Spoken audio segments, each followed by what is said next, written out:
Hello and welcome to the end of 2024. So I'm going to be doing, this is like a 2024 year in review video. And actually, before I do that, if you don't know who I am, my name's Sean. I'm a iOS developer and I make an app called Sofa, which helps you to be more intentional with your downtime. And on this channel, I tend to document my process working on the app, building the business, all that kind of stuff.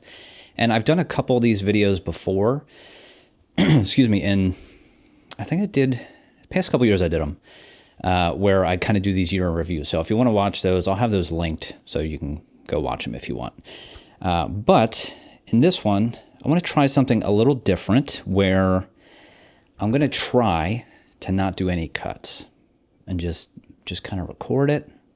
Be very loose, very casual, and we'll see how that goes. No promises because there's already a cat circling me, so we'll see what happens.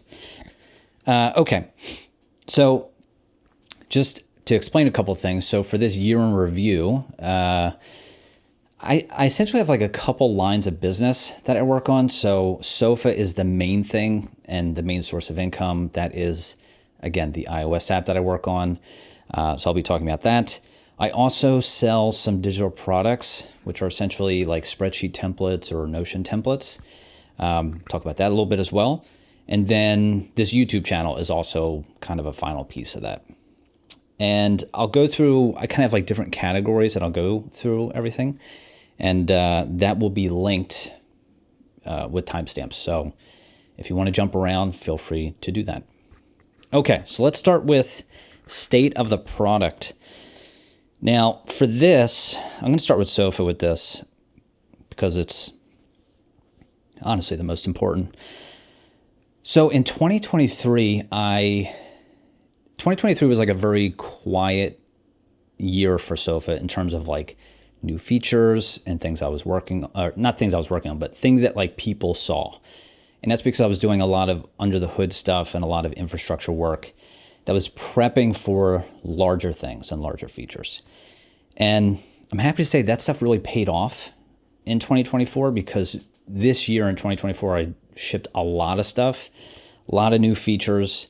And I feel like that focus on that infrastructure work in 2023 definitely paid off this year. So this year I shipped Sofa 4.0, which was a huge update. And again, I'll link to everything so you can check those things out, like videos and the website and stuff.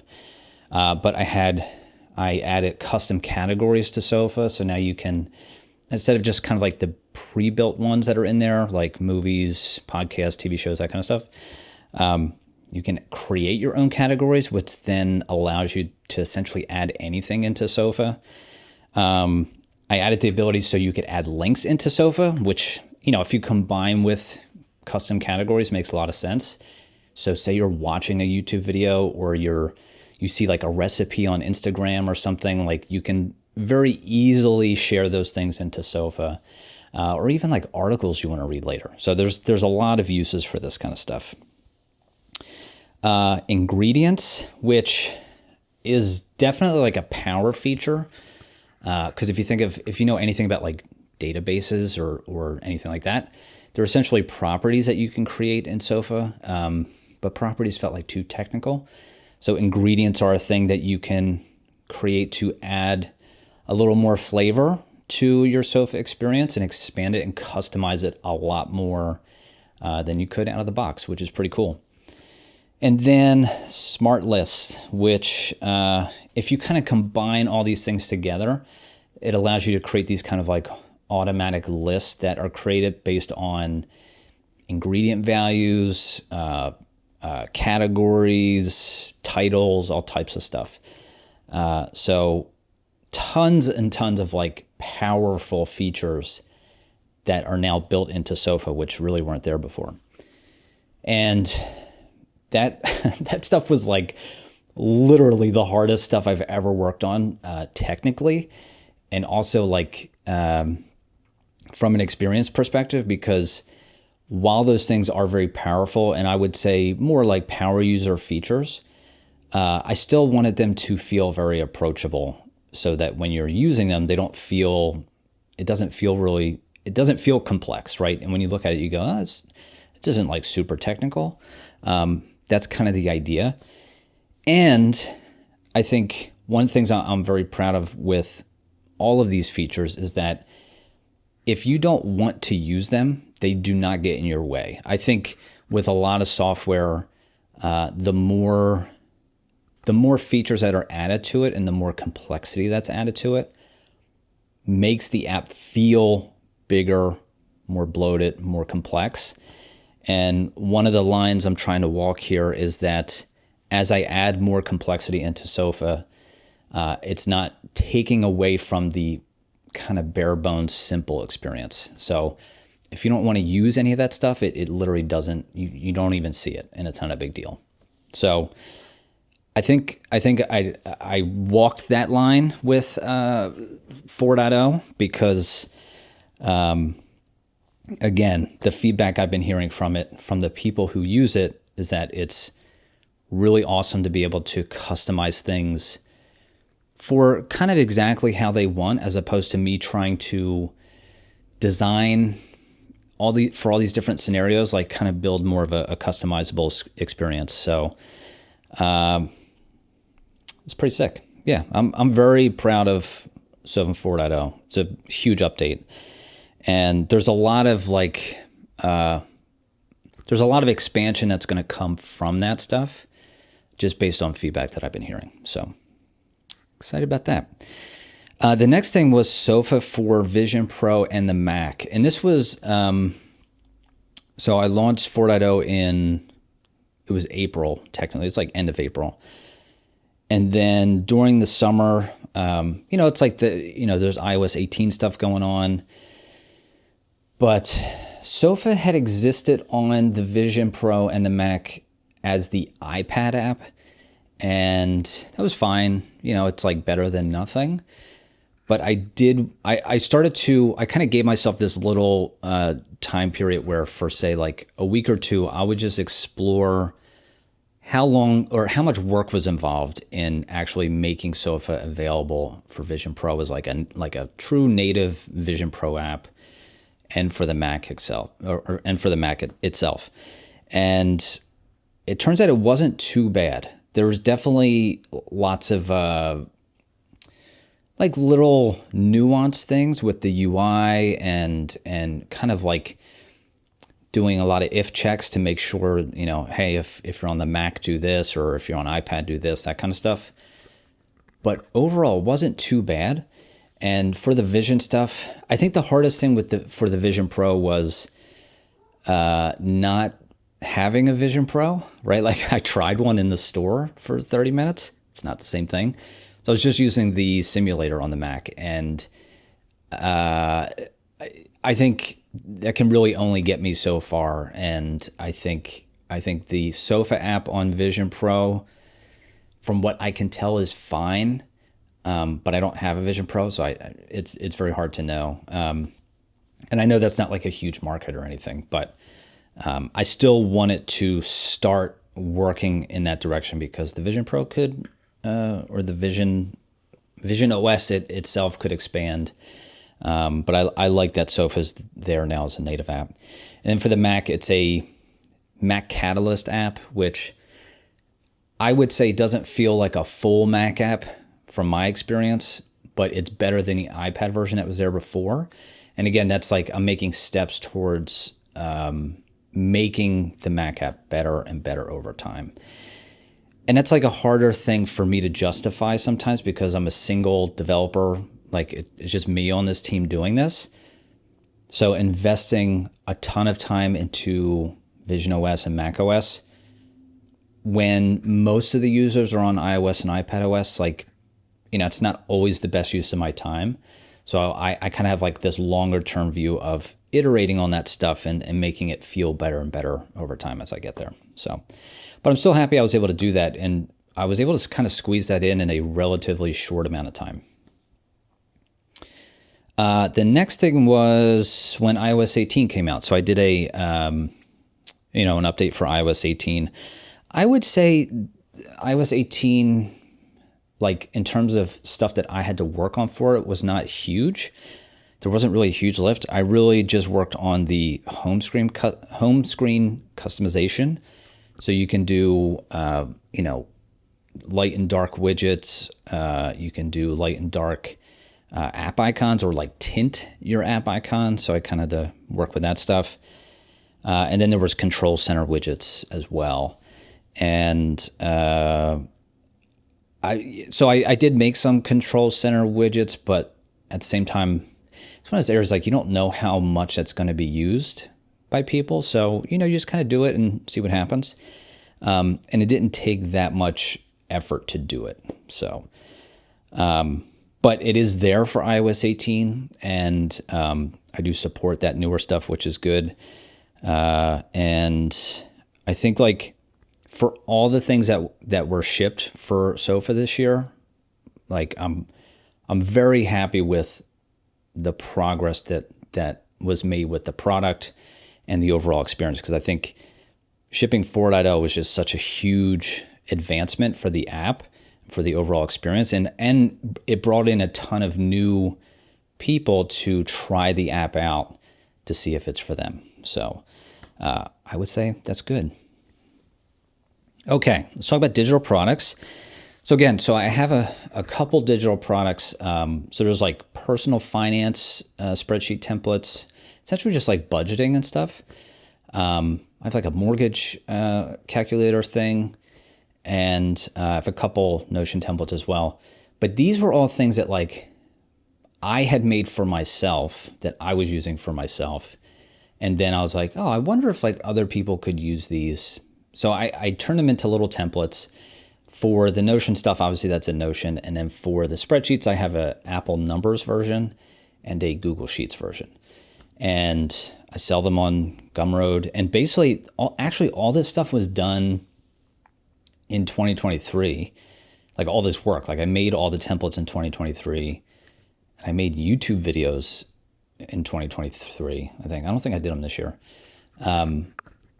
That essentially just like explain them and how they work.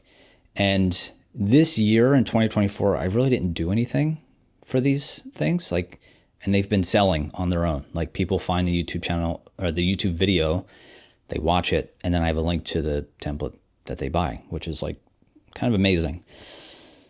I would say the existing products are good, but there's definitely like some updates that need to happen, and that's based on feedback that I've gotten from people or questions that I've gotten from people about them. And I think, I can make like some little tweaks to it, but I think maybe some more in-depth videos or a video for each one showing how to customize it, right? So I think there's a lot of people who aren't very comfortable or familiar with using a spreadsheet. So to customize an existing spreadsheet is a little scary or a little daunting. So I think I need to show people how you can do that. So like if the template that you buy from me is not exactly what you're looking for, like here's ways that you can customize it so that it fits, your exact need. And that can be as simple as like changing the currency values from US dollars to something else. So I think I need to do that a little bit, but I would say overall, it's like kind of nuts that I made stuff in 2023 and then like all of 2024, people are watching the videos and buying the stuff. So, and I really didn't do anything for it this year. Now YouTube. So YouTube is also another part of the business. So we'll talk about, so this is state of the product. Okay. So YouTube. So I think I've been making YouTube videos for a little while now, and it initially started with like heavily, this is just about Sofa. And I think this channel was originally called Sofa, not my name. And then I've changed that to just be my name, because I'm starting to get more clarity around the why of this channel and like what this channel is and the types of things that I'll talk about. So first is like documenting my journey, life experience as an indie app developer, how that goes, making videos like this. Because I think that stuff's interesting in the same way that I will watch behind the scenes videos for movies, like in how movies are made, even though I have no intention of making a movie or working on a film set. So I think there is something interesting to just watch how stuff is created and made, especially for things like apps. Like, you know, people use software every day, and without really giving any thought into who makes it, why they make it, how it's made, how the business works, all that kind of stuff. So I do think this stuff is interesting. So that's like part of this. The other part is marketing for Sofa, right? Like, I make a product and I want people to buy that product and to use it. So I do view this as a marketing channel for Sofa as well.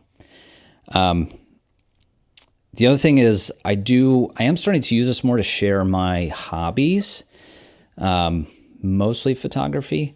But I do think that fits in, because if you think about, you know, an indie developer life and what I'm trying to document here,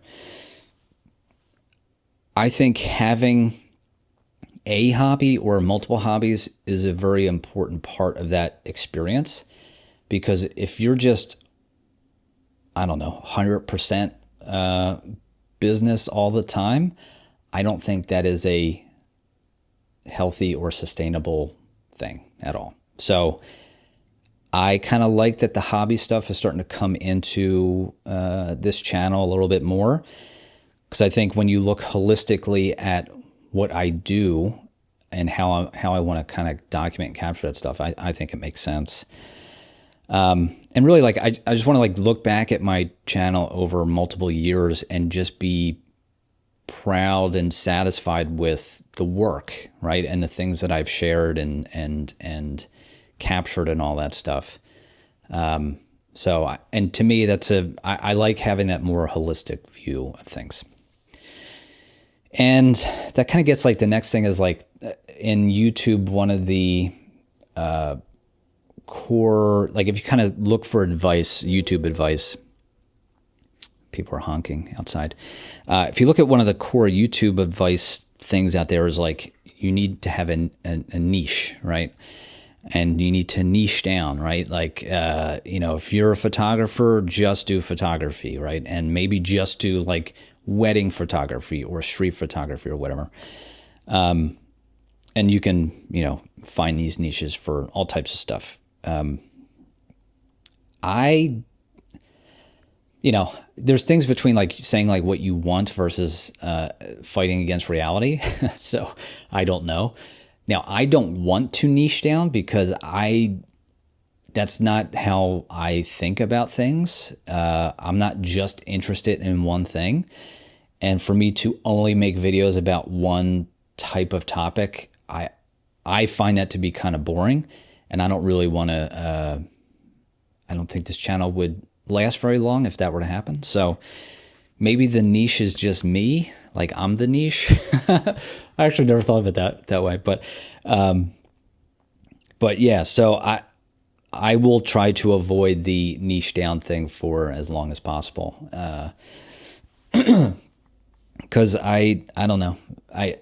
I'm interested in obviously like building apps and you know, building this business and sharing that kind of stuff and sharing my thoughts on design, development, Apple tech, that kind of stuff.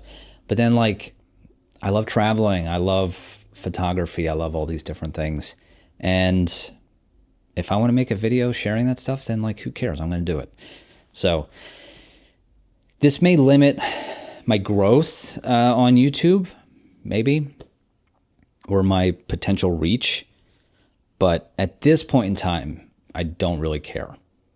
Because again, I want to be happy and proud of the stuff that I'm putting out there. Long term, I may regret doing that. Who knows? But for now, that's what I'm going to do. And I would say one of the struggles with doing the YouTube stuff, especially with trying to like document Sofa, is like if you think about behind the scenes for a movie or like a film set, you're seeing them do stuff, and you're kind of seeing it as it's happening. Like they're trying to figure out like how to shoot a certain scene, or something's not working, and they're trying to figure it out. But everything's very physical and tangible, and you can see it happening, right? And with making software, I'm finding it to be more challenging to show that stuff, because a lot of stuff is like in my head, or like in code, and like I'm not just going to show you code, because that's I don't think just showing you code is interesting, and it doesn't really explain the point very well. So I'm like experimenting with stuff to figure that out. Like I don't know if that's more vloggy type stuff, like and just capturing stuff as it happens, or is it more I have these like periods of time where I stop working to document what's going on, and I kind of share my thoughts. So I'm not quite sure yet. I need to still figure that out. The other thing too is like, the thing that's hard is like when I'm working on something, I don't want to stop working to film something. Even if I'm just filming on my phone, or like the Osmo Pocket or whatever, it takes me out of the flow. And sometimes like I'm working on something that's very challenging, and it takes me multiple weeks where I really need to like mentally be in it. And even stopping to film for 10 minutes can really be disruptive to that flow. So yeah, I haven't quite nailed that, but it's something I'm going to keep working on as I do this stuff. Okay, so let's talk about the health of the business.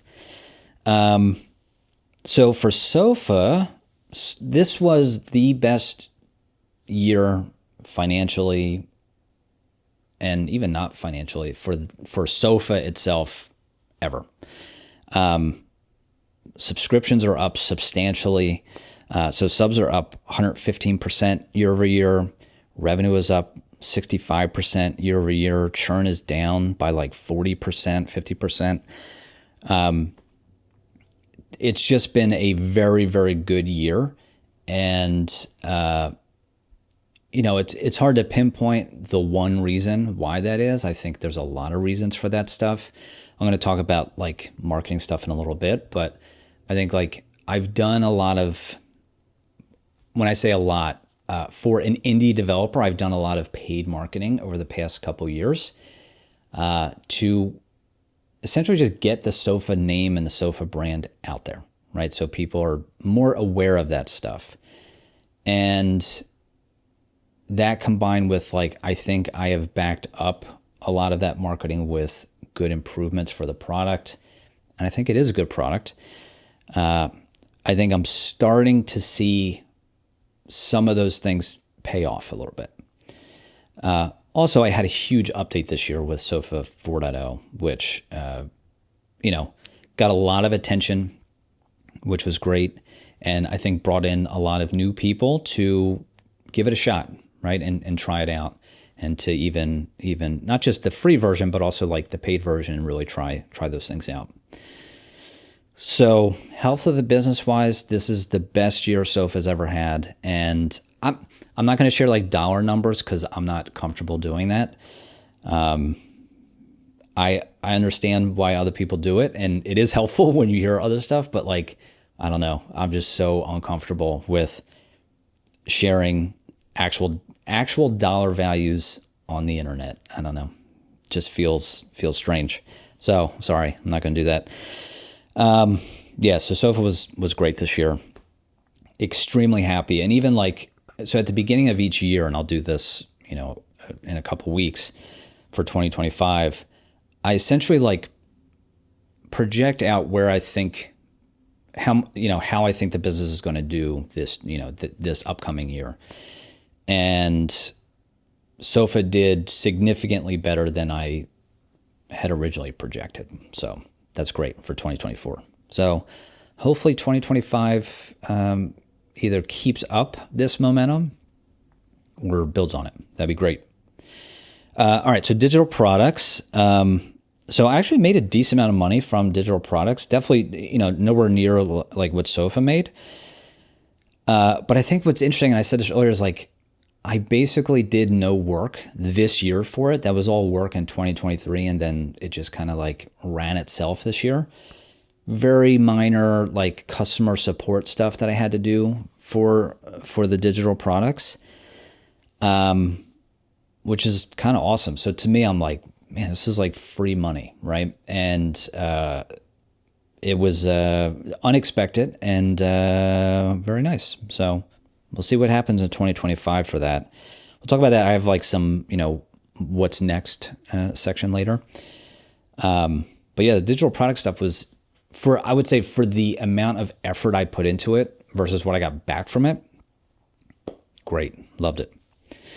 And then YouTube. So for YouTube, this was the first year I've ever made money from YouTube directly, right?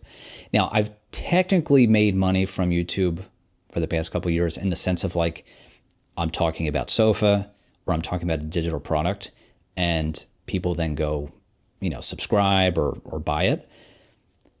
It is harder to like make that direct link to say, oh, this person watched this video, then they went and downloaded Sofa and subscribed and stuff like that. But I think, we can all understand that like I've been making many videos about Sofa. It is very likely that there are some people who watched the video, went to download it, subscribed, all that kind of stuff. So, but what I'm talking about here is with YouTube where I directly made money from like YouTube AdSense. So essentially if you watch one of my YouTube videos, there's going to be an ad somewhere in that video, whether it's like at the front, at the end, or in the middle, whatever. I make a little bit of money from that stuff over time. And, or if you have YouTube Premium, like there's still like a revenue share there. Now this year, this is the first year I ever made money from it. Not a lot at all, like for real, like really not a lot at all. And when I say not a lot, I mean like less than $1,000. So like not a lot, but more than zero. And I think that's pretty cool because I think I already made like around 10 videos this year. And again, my main thing with YouTube is not to directly make money from it. It's to what I talked about earlier is like to kind of document stuff, to market the things that I'm working on. And to me, making money directly from YouTube is just like a bonus, essentially. So I think that was pretty cool. Definitely a nice little extra this year. Okay. So that was health of the business. Now let's talk about spreading the word. So this is essentially like marketing, right? Getting stuff out there. So for 2024, I did fewer paid sponsorships for Sofa than I did in previous years. There was a couple reasons for that. One is I was so busy. Like the first half of this year, I was so busy with working on the 4.0 update and getting that out that I really didn't have the time to kind of coordinate any other efforts with marketing.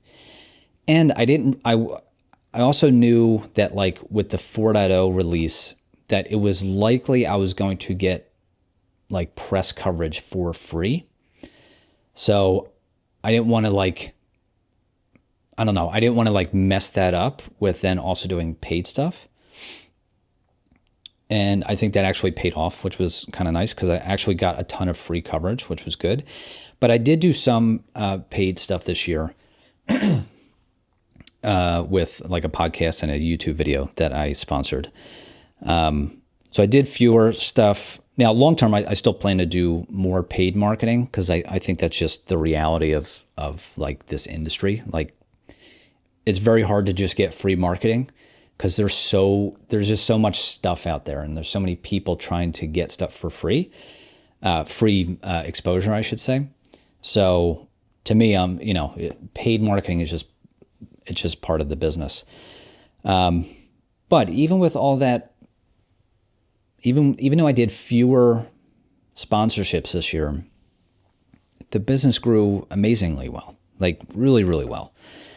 And I think I mentioned this a few minutes ago, but I think that's really due to the marketing efforts I put in 2022 and 2023. And I think I'm starting to see those things pay off, which is good. So that was definitely a nice. It was good to see that because I was definitely a little concerned because I knew going into this year with 4.0, I was like, okay, I'm kind of making a little bit of a bet that 4.0 is going to be a big enough update to warrant more coverage and people sharing it more, that I can pull back a little bit on the paid stuff. And that worked out. So, but it very easily could have backfired, right? Maybe I thought 4.0 was amazing and people did not. Maybe they thought it sucked. I don't know. Now, I've said this before in previous videos, but I have to give this actually like serious thought, because when I think about marketing in the future and spreading the word, I've basically focused exclusively on like the tech Apple world. And number one, that's the world that I know. So I feel like I know how to talk to people in that world and the types of things that they would be interested in hearing. And I also think that was a good place for me to experiment and kind of learn how to do sponsorships and how to pay for this stuff and how to do contracts and stuff like that. There's a lot of nuance when it comes to doing sponsorships, and like what assets do people need to be able to do these things. So I've actually learned a lot over the past few years about how all that stuff works, and I felt like the Apple tech world was like a safe place to learn those things, which is good. And I still want to do more sponsorship stuff there.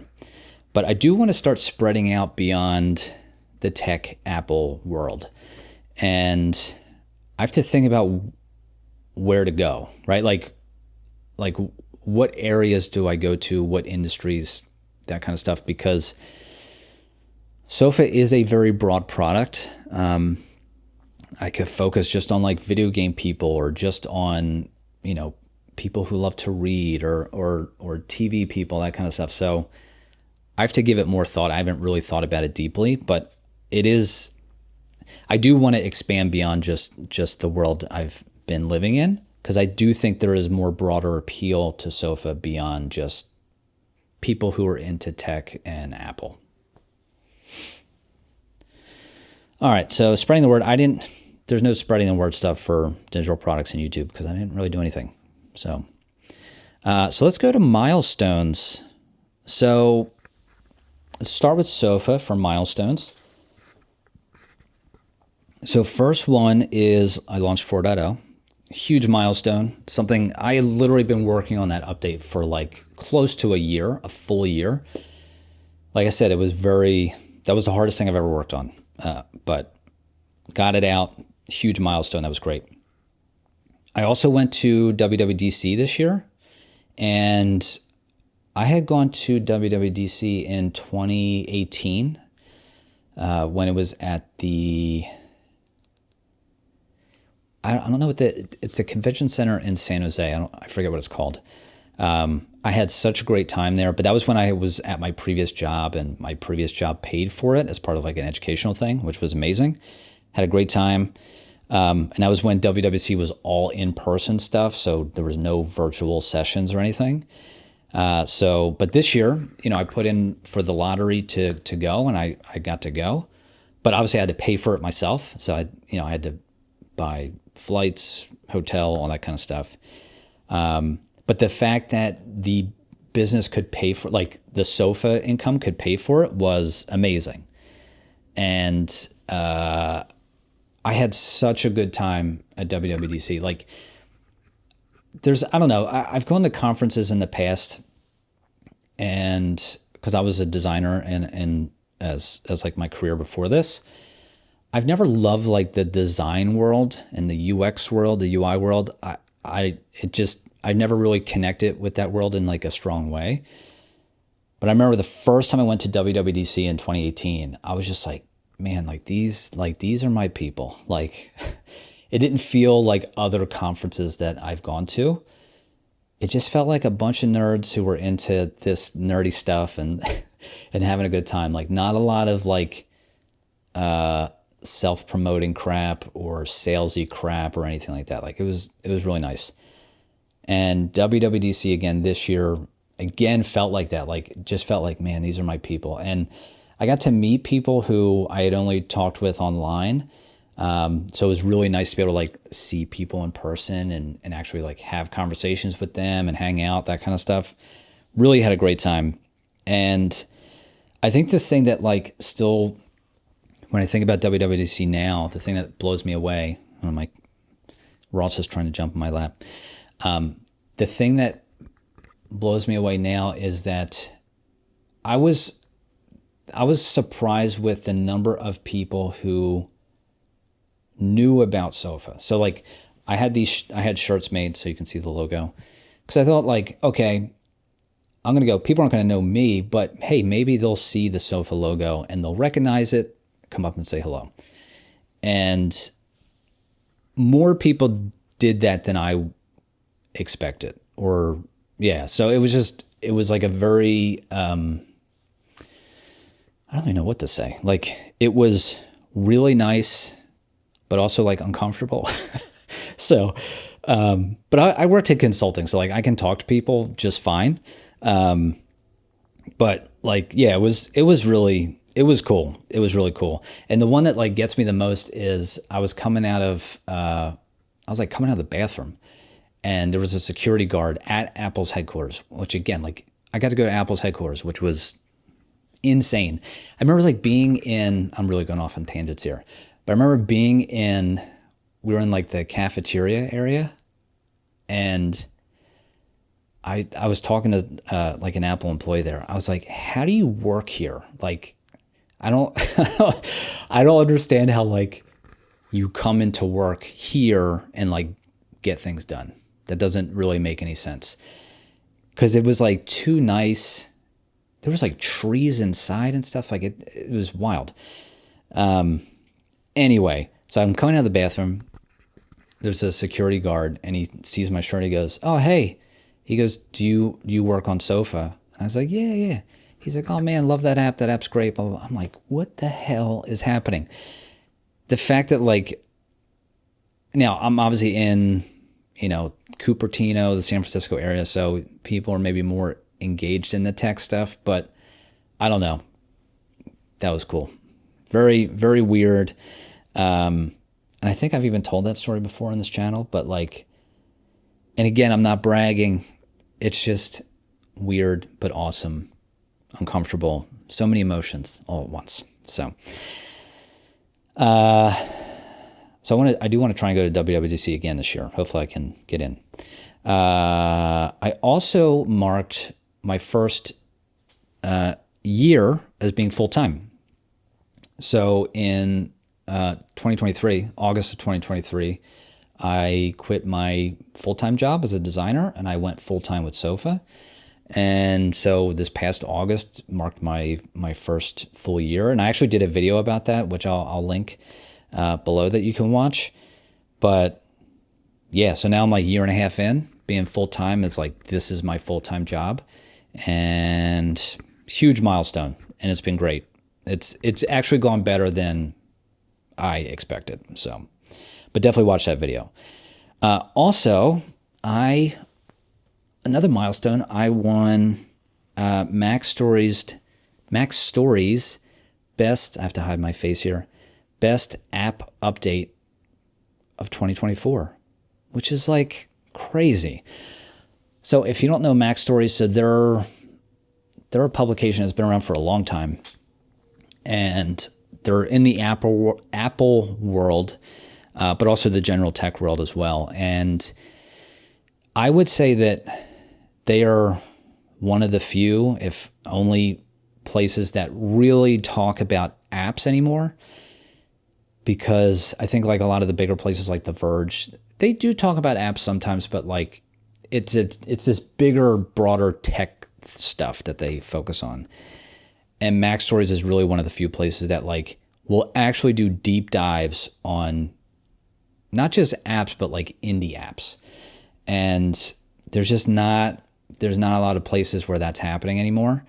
And every year they do these awards for, the best app of the year, best app update, various things. And I was lucky enough to win this year, which is amazing. So I'll actually link, they did like a podcast episode and article where you can see all the other winners too. But that was, huge way to kind of end the year. Amazing. All right, so for YouTube, I made fewer videos this year, but my channel grew more, which is interesting. And it's actually interesting to see like what videos did well. Like I did a video about the iPad being my hobby computer. That was like the best video this year. But also like the video I'd made in 2023 for my personal finance spreadsheet did amazing this year. So like got tons of views. So it's interesting how like I would say my subscribers doubled for this year in 2024, and I made fewer videos than in 2023. Now, I'm more just observing that. I'm not saying like, oh, make fewer videos, all that kind of stuff. I think I'm doing the best I can with everything because, most of my time has to go towards Sofa. That's just the way it goes. But I find YouTube to be a very important part of all of this stuff, and I'm still figuring out the best way to incorporate that.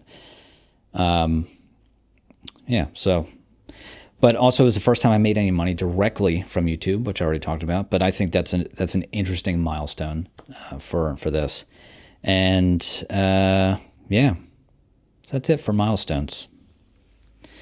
All right, so let's talk about what's next. How am I doing on time here? 41 minutes. Okay.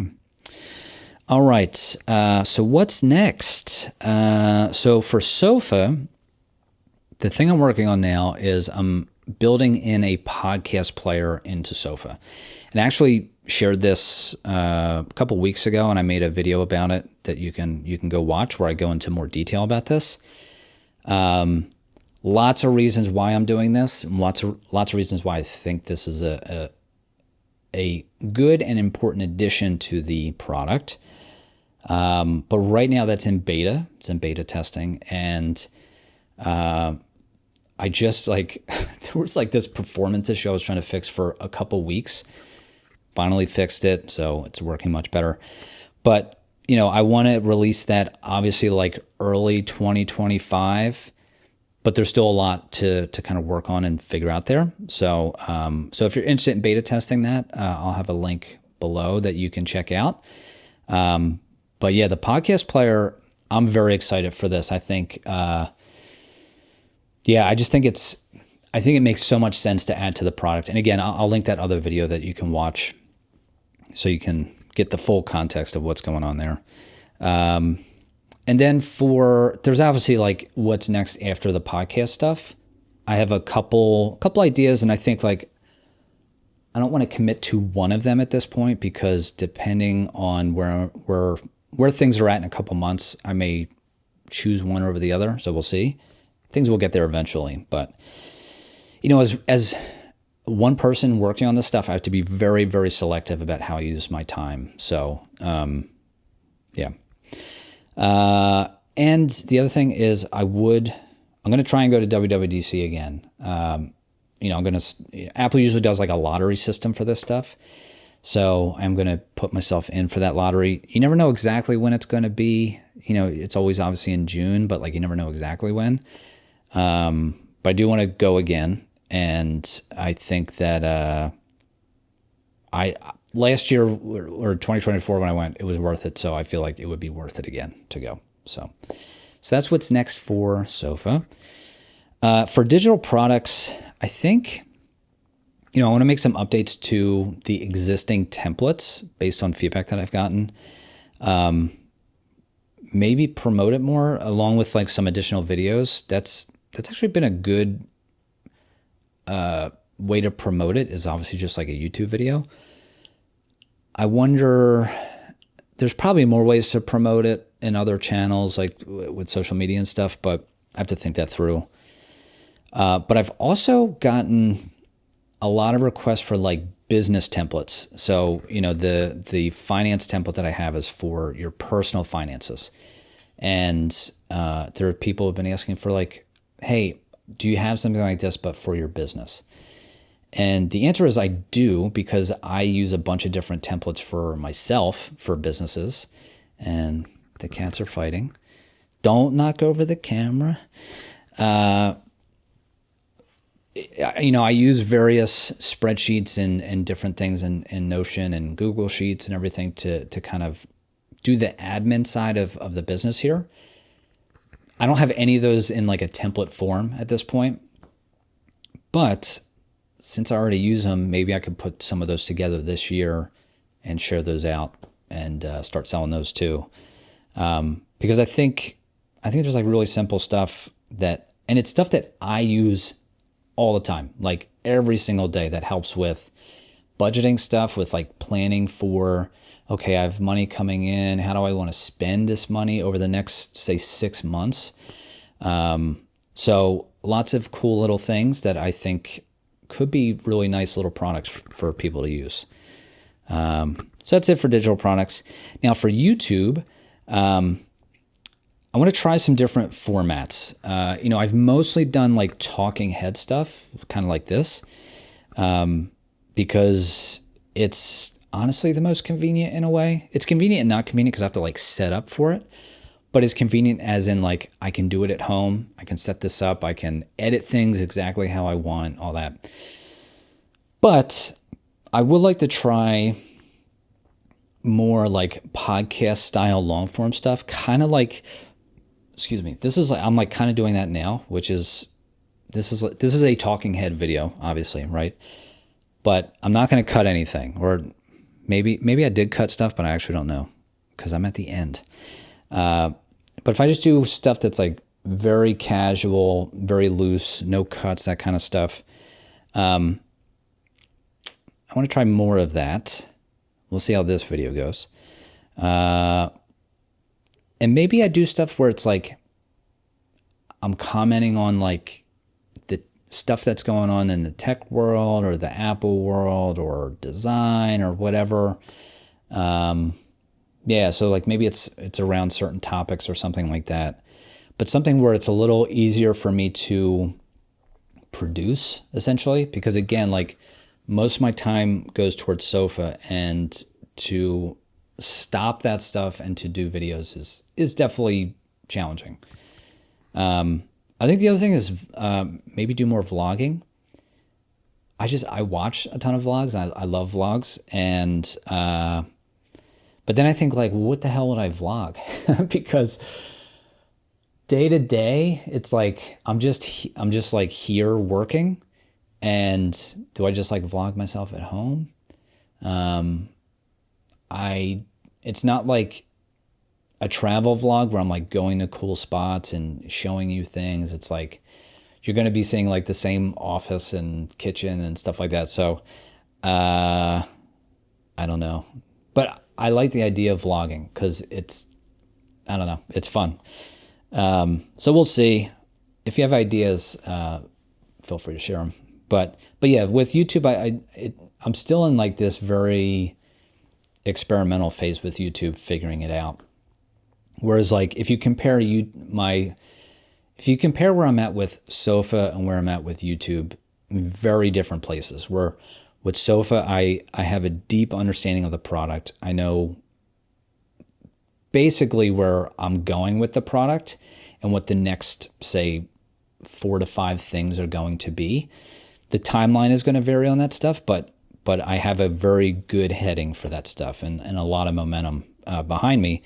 And then with YouTube, I'm definitely experimenting, right? I've had some little successes with some videos, but nothing where it's like this sustainable engine of stuff where I'm like, oh yeah, I'm going to be making a video every week or every 2 weeks, and here's what I know what it's going to be about and all that kind of stuff. So still figuring that stuff out. And that might, maybe that's just the way it is with like, it's hard to do multiple things at once. And like, since Sofa gets most of my time and attention, that's just the way it goes. So, but that is it for what's next. And that's really it for this video. So, like I mentioned before, I have links to everything, basically anything that I mentioned in this video.